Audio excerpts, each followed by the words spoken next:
medyo layo-layo na tag nadaganan mga igsoon. Din karon ba na ko na-realize nga kining pagpangalagad sa Ginoo murag mag-jogging. Hangat, laylay, kapoy. Tungason. Pre! Yung sa daghang mga nawag na to samtang nagdagan bitaw ta. Di ta kapokus ba.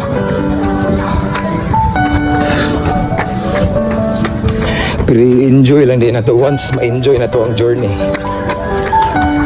Baliwara ni mong kakapoy.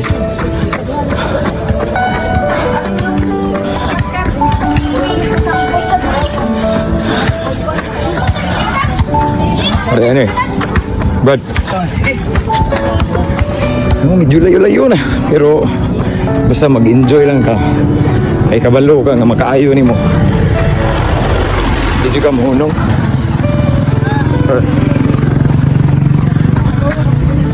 No? So kay balo magkaganay. Reward. Or maayong binipisyo sa unahan. Na mao ang maayong panglawas. So bisan kapoy na kayo. Dagan ka punta. Kaya nga ito mong nag-focus is after this reward ganti. Maayong panglawas. Para sa nasa itong pagpangalagad sa Ginoo sa kapoy. Pagsulay.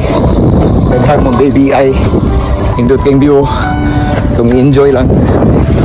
So, paglutos pero na-reward after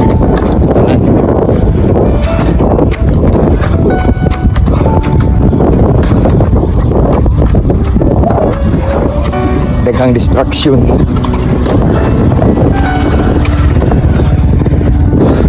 Praise God.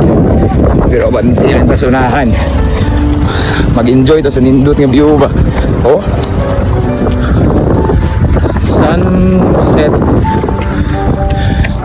pantita, no? Manigingon nga tutok lang ta sunahan, focus ta ni Jesus aron makalahot tayo ta mga igsoon.